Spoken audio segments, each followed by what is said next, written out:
Today we learn the Mathematics 3 for Computer Science and Engineering MCSE 301 for Information Technology. Paper code is MIT 301.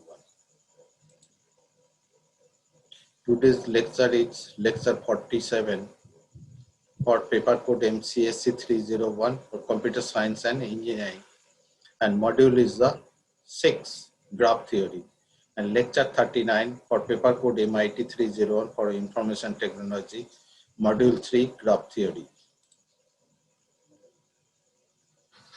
Today we learn trees and their properties, related theorems, binary tree, spanning tree, and DFS and BFS, depth first search and breadth first search.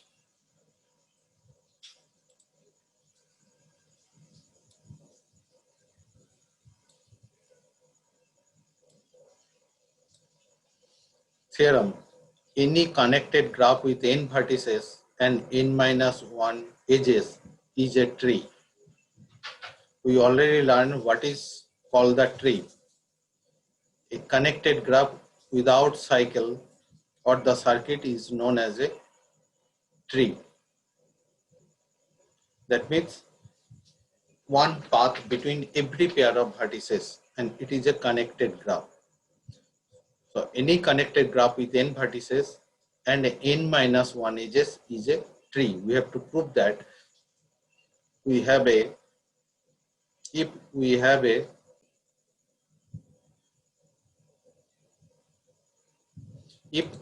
connected graph with the n-1 edges, then we have to prove that this is a tree. We have only to show that the graph does not contain any the circuit. Tree means a connected graph without a circuit is known as a tree. So we have only to show that the graph does not contain any the circuit. If possible, let there be a circuit in the graph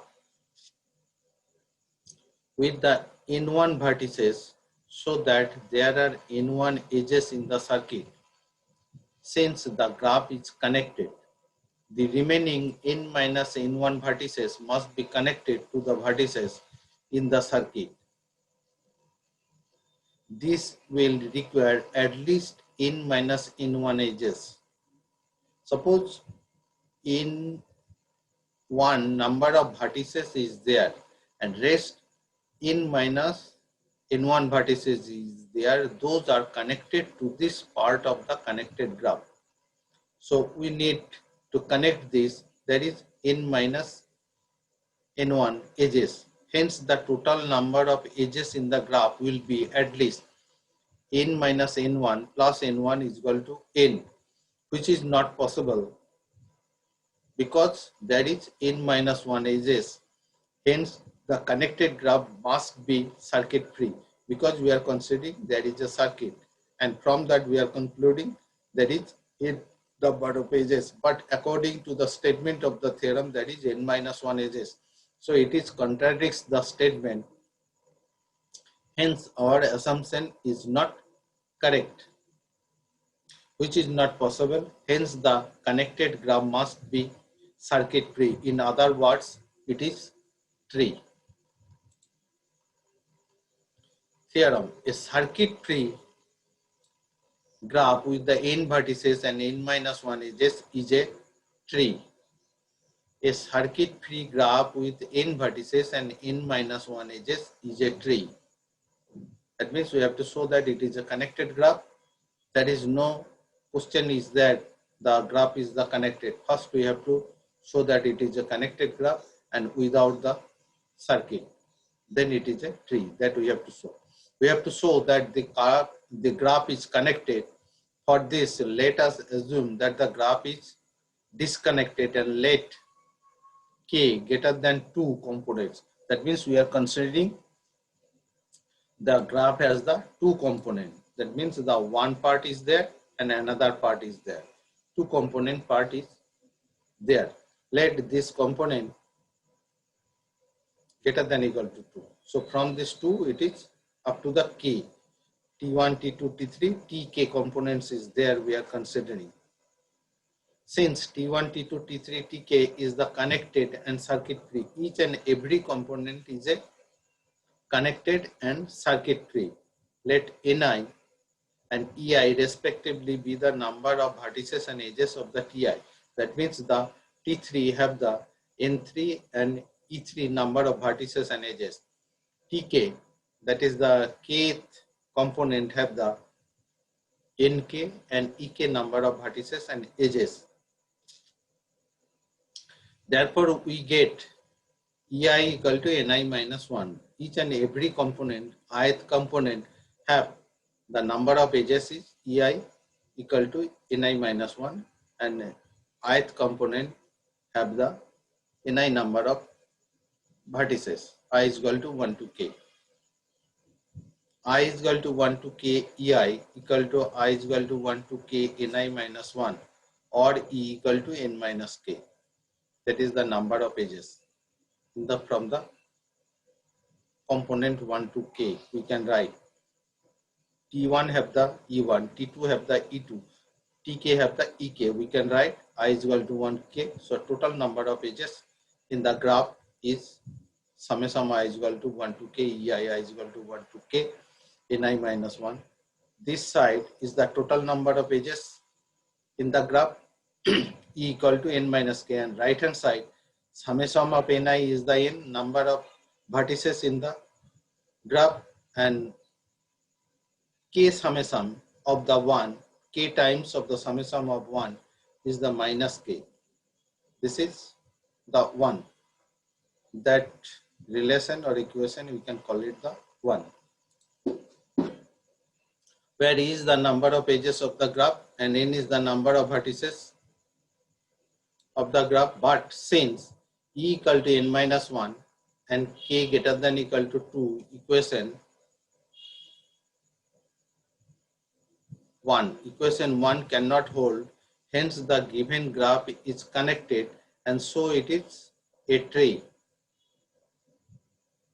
E equal to N minus 1, according to the previous theorem, we already proved E equal to N minus 1 and k is greater than equal to 2. So this is not the equation 10, this is the 1, cannot hold. So from that, the given graph connected, and so it is the true. Minimally connected graph. A connected graph G is said to be minimally connected if removal of any one edge without removing the end vertices from G makes the graph G be a disconnected graph. A connected graph G is said to be minimally connected if removal of any one edge without removing the end vertices from G makes the graph G be a disconnected graph. Basically, tree is a minimally connected graph. From the tree, if we remove any edges, any intermediate edge, it becomes a two disconnected. It makes the tree, that graph is a disconnected graph, and we will get two component, two connected graph. See example. In the figure, this is a tree, this is a connected graph. If we remove this, we will get the two connected graph. That means it makes the graph is a two component, and both the component are a connected graph. Instead of removing this vertex in vertices, so we can remove any edge. If we remove this, if we remove this, if we remove this, but here this is a connected graph, but this is not a minimally connected graph. Figure 1, that graph represents the minimally connected graph. In the figure 2, that the graph is not a minimally connected graph, because if we remove this edge, it does not make the graph is a disconnected graph. If we remove this edge and this edge, it does not make the graph a disconnected graph. But if we remove this edge, it makes the graph a disconnected graph.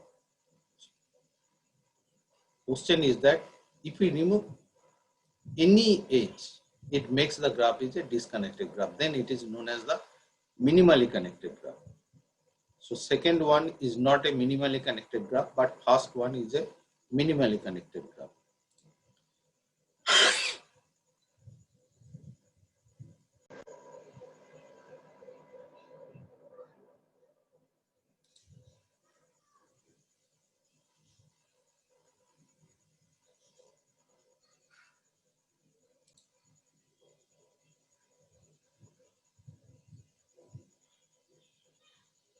Therefore, we can say a minimally connected graph cannot have a circuit, that is, it is a tree. From that, we can conclude that. Now, theorem, a graph is a tree if and only if it is a minimally connected. A graph is a tree if and only if it is minimally connected. So, minimally connected graph is known as a tree, that we have to prove. Proof, necessary condition. Let the graph T be a tree with n vertices, therefore it has n minus 1 edges. If one edge is removed from the T, then it has n minus 1 edges and T becomes the disconnected. Hence T is minimally connected graph. That is the proof. Sufficient condition. Let a graph T be a minimally connected graph with n vertices. Therefore, the number of edges of T is greater than n minus 1. As T is connected, if possible, let T is not a tree, then T has a circuit and it is also connected. If one edge of this circuit is deleted from T, it is a contradiction since T is a minimally connected graph, hence T is a tree. Note, we conclude that a graph G with n vertices is a tree if one of the following statement is true. G is connected and is circuit free from the circuit. There is exactly one path between every pair of vertices in G. This is the one definition. This is the another definition. We can say G is connected and has n minus 1 edges. That is also the one definition. G is circuit free and has n minus 1 edges. G is circuit free but connected. G is minimally connected. So all the way we can define the tree.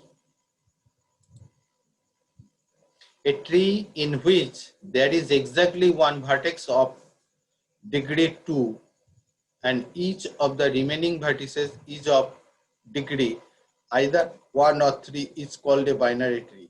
Definition of the binary tree. A binary tree is a typical tree. There is exactly one vertex of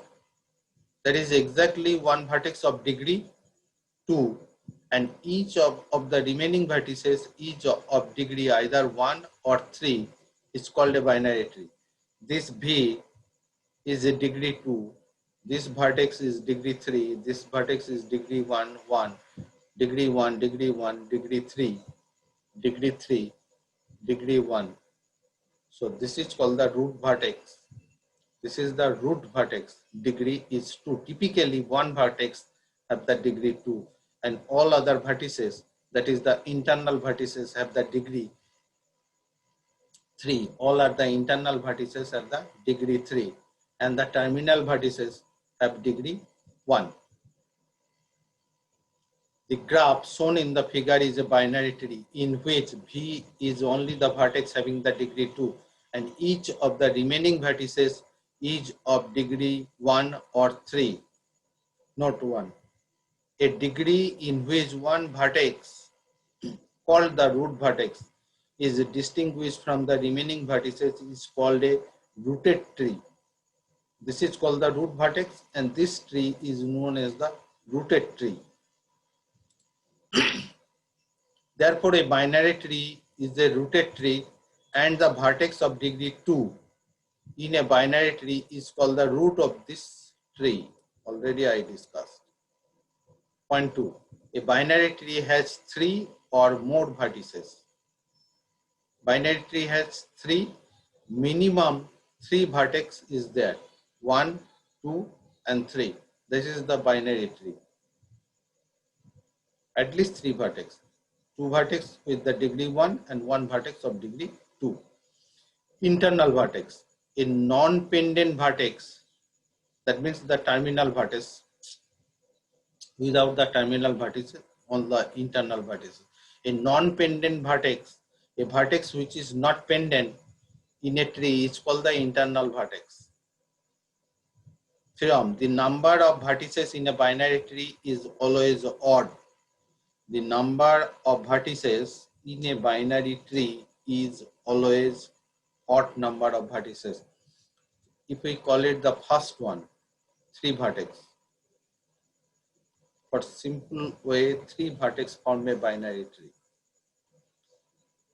Proof: let T be a binary tree with n number of vertices. Since a binary tree has 1 vertex of degree 2 and the remaining vertices of degree 1 or 3, so there are n minus 1 vertices are of odd degree in a binary tree. Again, we know odd degree, number of odd degree vertices in a graph is always even. Again, we know the number of odd degree vertices in a graph is always even, and 1 vertex we left, that is the degree, is even. So even plus 1 is always odd. Therefore, the number of odd degree vertices n minus 1 is an even integer. Hence, n is an odd integer. Hence, the number of vertices in a binary tree is always odd. Next theorem: the number of pendant vertices in a binary tree is n plus 1 by 2. The number of pendant vertices in a binary tree is n plus 1 by 2, when n is the number of vertices in a binary tree. n is always odd, so n plus 1 always be even. So n plus 1 by 2 always n integer value. We will get n plus 1 by 2, we will get an integer value. Let x be the number of the pendant vertices in a binary tree T. Therefore, x is the number of vertices of degree 1. Now the binary tree T has only 1 vertex of degree 2 and each of the remaining vertices of degree 3. Since T is a binary tree with n number of vertices, it has n minus 1 edges. Any tree with n number of vertices has n minus 1 edges. Now we know sum of the degree of the vertices is equal to the 2 into number of edges, that we know. We know that in a graph, sum of the degree of the vertices is equal to 2 into number of edges. Now here left hand side 2 is the 1 vertex of degree 2 and the terminal vertices, that the pendant vertex is x. X into 1 is the x. Now rest 3 into n minus 1 minus x. N minus 1 1 vertex and minus x equal to 2 into n minus 1, because a tree has n minus 1 edges and n number of vertices. By simplifying this both sides, we get 2x equal to n plus 1. Therefore, x is equal to n plus 1 by 2. Therefore, the number of pendant vertices is equal to the n plus 1 by 2.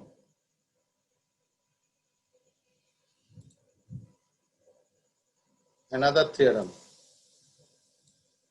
the number of internal vertices, non-pendant vertices in a binary tree is 1 less than the number of the pendant vertices.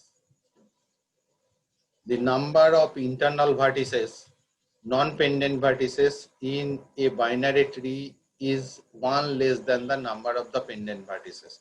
Similar way, we can prove that a vertex of a binary tree is not pendant vertex, is known as the internal vertices, except that the root vertex. Let x be the number of the pendant vertices and y be the non-pendant vertices, internal vertices in the binary tree. Therefore, the total number of vertices n equal to x plus y. N equal to x plus y. Again, number of pendant vertices, x equal to, we know, n plus 1 by 2. So x plus y plus 1 by 2.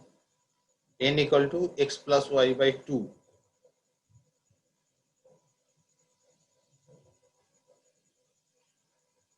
Total number of the pendant vertices. So from that we will get 2x. This is x is equal to n plus 1 by 2 equal to x plus y, n replaced by the x plus y plus 1 by 2. So 2 is multiplying both sides, we get 2x is equal to x plus y plus 1 or y equal to x minus 1. Hence the number of internal vertices, number of pendant vertices minus 1. Spanning tree. This is the new thing. Spanning tree. That means one graph, one connected graph is there. From that, we will get a tree in which tree all the vertices should be present.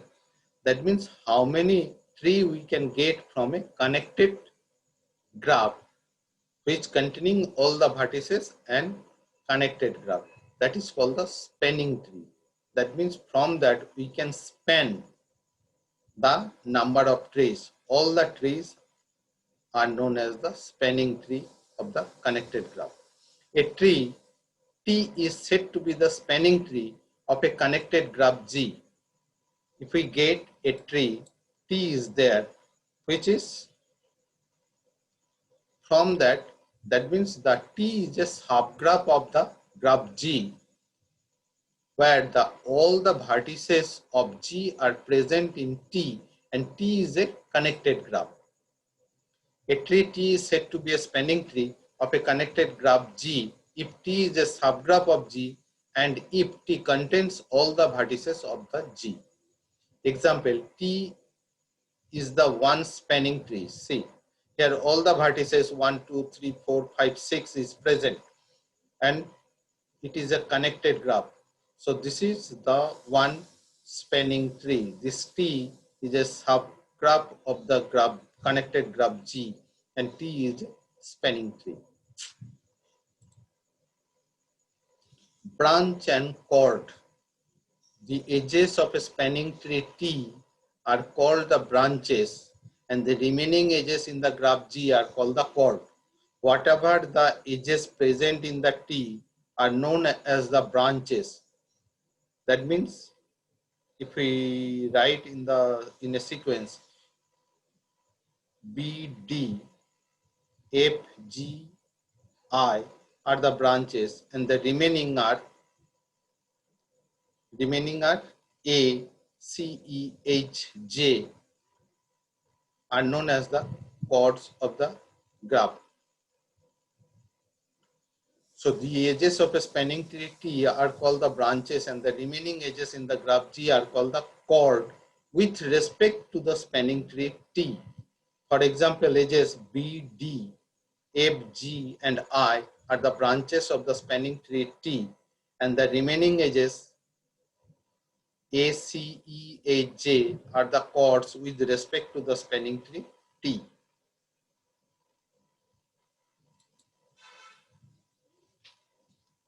It is noted that branches and the chords are defined only with respect to a given spanning tree. An edge that is a branch of one spanning tree T1 in a graph G may be a chord with respect to the another spanning tree T2 in the same graph G. Observe that a spanning tree is defined only for a connected graph becomes a tree is always connected. Spanning forest. A disconnected graph with the k components has a spanning forest consists of the k spanning tree. Obviously.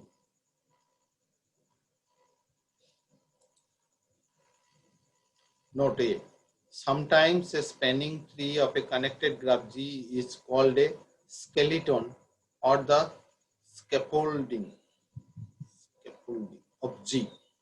B. A spanning tree is the largest tree with the minimum number of edges among all trees in G. It is also quite appropriate, is called a spanning tree, a maximal tree subgraph or the maximal tree of the G. A spanning tree in which the largest tree with the minimum number of edges among all trees in the G, and it is also quite appropriate to call a spanning tree a maximal tree subgraph or the maximal tree of G. In electrical engineering, a cord is sometimes referred to as a tie or a link cord. That means whatever the edges in the spanning tree, except that those are the edges in the graph, that is the cord and known as the tie or the link of the circuit of the graph. A graph G has a spanning tree if and only if G is connected. It is obvious that from the discussion and the picture of a connected graph, a graph G has a spanning tree if and only if G is connected. If G is not connected, we cannot get a spanning tree. Proof, necessary condition. Let G be a graph with a spanning tree T. Say, let V1 and V2 are two arbitrary vertices of G. Since T contains all the vertices of G, therefore V1 and V2 belongs to T. Since T is a tree, it is connected, and so V1 and V2 are connected by a path in T. Since T is a subgraph of G, therefore V1 and V2 are also connected by a path in G. Hence G is connected. Sufficient condition. Let G be a connected graph. And if the connected graph G has no circuit, then it is its own spanning tree. And if the graph G has a circuit, then deleting an edge from the circuit, the graph G will be a connected graph. If this graph has no circuit, then it becomes a spanning tree of the G. Otherwise, repeat the operation till an edge from the last circuit is deleted, leaving a connected circuit free graph that contains all the vertices of G, and hence it is a spanning tree of G. If there exists a circuit in the connected graph G, we are removing an edge and it becomes free from circuit. If till there is an circuit, again we can remove an edge to make it free from circuit. We are removing the edge till there exists a circuit. Ultimately, we will get a spanning tree of G. Another theorem. If T be any spanning tree of a connected graph G and G has n vertices, e edges, then T has n minus 1 branches and e minus n plus 1 chords. Since T has the n vertices, obviously T has n minus 1 edges. According to the theorem, we already proved if T is a tree with the n vertices, it has n minus 1 edges. That part we already proved. And branches, how many vertices in the G and how many edges in G? E. So E minus, basically E minus n minus 1, that is the n minus 1 is here. So how much is left there? E minus n minus 1. If we remove the bracket, we will get E minus n plus 1 chords. Now proof. The proof follows from the definitions of the branches and the chords of a spanning tree, and from that fact, a tree with n vertices has n minus 1 edges. So n minus n edges with the tree, that means branches is n minus 1. So chord will be n minus of that. So therefore, the spanning tree T has n minus 1 edges, that is the number of branches is n minus 1 and the number of chords is E minus n minus 1 equal to E minus n plus 1. Hence proved. Fundamental circuit. What is called the fundamental circuit? Let us consider a spanning tree in a connected graph G. Adding one chord to T will create exactly one circuit. Such a circuit is called a fundamental circuit. Let us consider a spanning tree in a connected graph G. Adding one chord, because the tree contains all the branches and chord from those are not in the tree. From that, taking one from the G, if we add in the tree, we will get exactly one circuit. Such a circuit is called a fundamental circuit. If T be a spanning tree in a connected graph G with a vertices and E edges, then there exists E minus n plus 1 fundamental circuit formed by the T. How many chord we left? How many chord we left? E minus n plus 1. So each and every chord gives us the one circuit.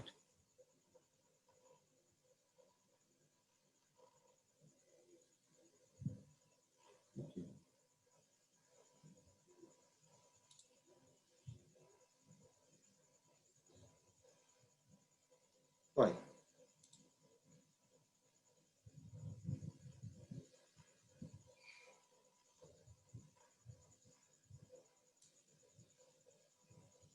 A graph G has a spanning tree if and only if G is connected.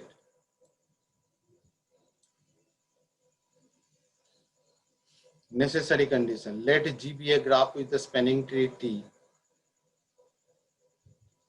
It's already done. Sufficient. It is also done. Fundamental circuit done. Proof. Fundamental circuits. This is. If T is a spanning tree is a connected graph G with n vertices and E edges, then there exists E minus n plus 1 fundamental circuit. Proof. Formed by the T. Since T is a spanning tree of G, T has E minus n plus 1 number of chords. Adding one chord to T will create exactly one fundamental circuit. Therefore, E minus n plus 1 number of chords will create E minus n plus 1 fundamental circuit. Depth first search DFS and breadth first search BFS. We can construct a spanning tree of a given connected graph using the DFS and the BFS. Depth first search DFS. Find a spanning tree of the following graph by using the DFS algorithm. We try to find out a spanning tree of the given graph by using the DFS, depth first search. That means considering the any vertex, we have to move to the depth. Before that, we have to remove the shape loop and parallel edges. Before start the algorithm DFS, we have to remove the parallel edges and the self loop. Deleting all the loops and the parallel edges, we have the following graph. Let us consider any vertex Vk of the graph. Make a path starting from Vk as long as possible by the successively adding the edges and the vertices. Let this path be P1, Vk to Vp. That is the algorithm. Start from Vk, then move to the Vp. Now, backtrack along the P1 path, that path from Vp, and let Vp the first vertex starting from which we can make a path as long as possible, containing no vertices of the P1. Let Vk be the next vertex reached along this tracking from which we can make the another path as long as possible, containing no vertices of the P1 and P2. So containing this process, we get path P3, P4 like that. We stop the stage when each of the vertices of the graph is included in some of the paths. P1, P2, P3. These paths together form the required spanning tree. This is the P1 path and this is the P2 path. We started with the VK. This is our the starting vertex. This is. Then move that way.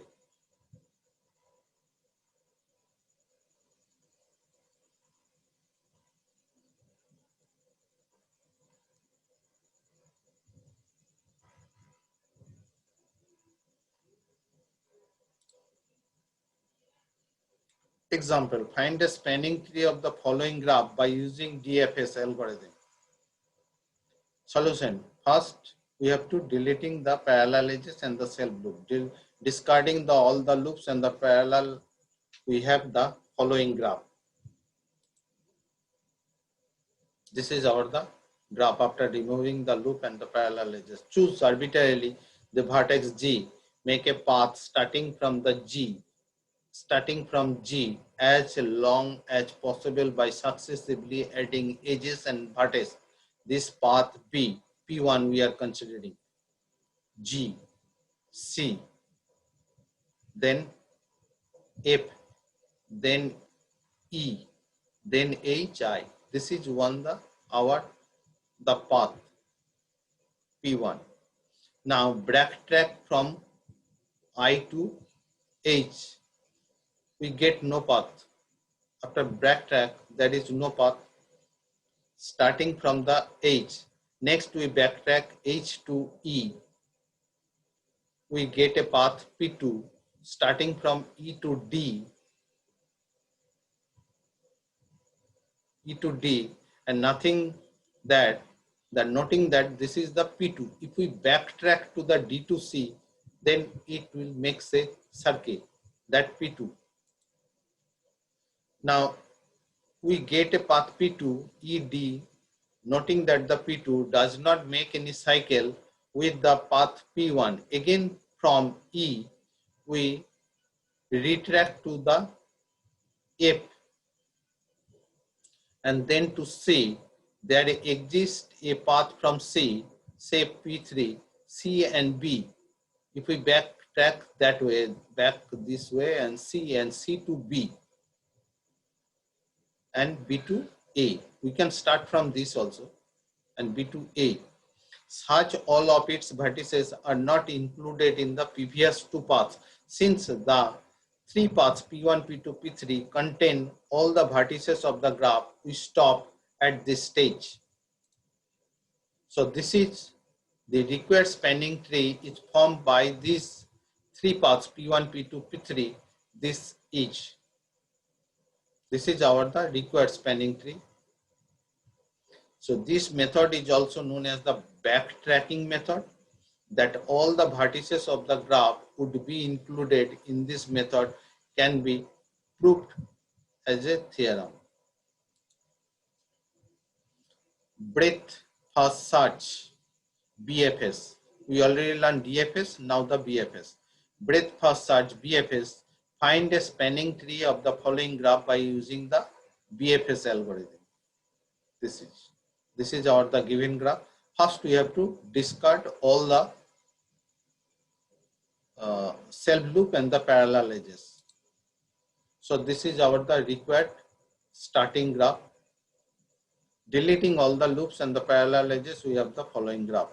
So let us consider any vertex V3 of the graph, and it is labeled at a 0. V3 is the starting vertex. Breadth first search. That way we have to move. Its adjacent vertices are V2. What is the adjacent vertices? Is V2. V4.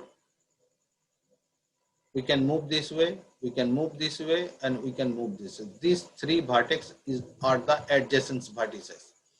V2, V4 and the V5. Each of them are labeled is 1. So this is, we are labeling 1, this is labeling 1, this is labeling 1. So first level, these are the adjacent vertices. Joining each of them with V3 by the edges V3, V2, V3, V5 and V3, V4 respectively. Nothing that they do not form a cycle. Adjacent unlabeled vertices V2 is V1, these of V4 are V7 and V6. There is no such adjacent vertices of the V5 in the graph. We cannot get the any adjacent vertices because V4 is connected with V3, V5 is connected to V3 and V2 is connected to V3. Only we will get adjacent vertices with respect to V4 and with respect to V2. So in the graph, each of V1, V7 and V6, V7, V6 is labeled as the 2 because V2 can connect with the V1 and V4 connect to the V6 and V4 connect to the V7. So V1, V6 and V7 in the label of the 2. Join each of these vertices by the corresponding edges. Each of these by the corresponding edges V2, V1, V4, V7 and V4, V6 respectively should be carefully that do not form any cycle. Similarly, V8 is labeled as the 3 because V1 can connect V8, V6 can connect the V8. Only we can connect the only one, either V1 connect with the V8 or V6 connect with the V8. Otherwise, it is form a circuit. So similarly, V8 is labeled as the 3. So join V8 to the V1. We can join V8 with the V1. Otherwise, we can join V8, V6. We do not join V6, otherwise they will form a cycle. Since all the vertices are labeled, so we stop at this stage. The required spanning tree is obtained by drawing the joining the edges V3, V3, V2, V3, V4, V3, V5, then again V2, V1, V4, V7, V4, V6 and V1, V8. We can alternately we can join either V1, V8 or V6, V8 respectively. So this is the required spanning tree is our. Instead of this, we can join this V6 and V8. That is our another spanning tree. So next lecture class is 48 for MCSE 301. Computer Science and Engineering. This is the last lecture class of the syllabus and also last lecture class of the graph theory. And lecture 40 for the paper code MIT 301 module 3. The next class we learn the theorems related to the spanning tree, minimal spanning tree, Kruskal's algorithm to find the minimal spanning tree, and Prim's algorithm to find the minimal spanning tree, and shortest path. That algorithm is known as the Dijkstra's algorithm, K is silent. That we learn in the next class. For next lecture, actually continuing graph theory for the MIT 301, continuations of the information technology. But next lecture class for the another topic of the computer science and engineering. But this is the continuations of the after that 41 is for that, but 48 is the last lecture class of the computer science and engineering. So today I am stop discussing about the today's discussion.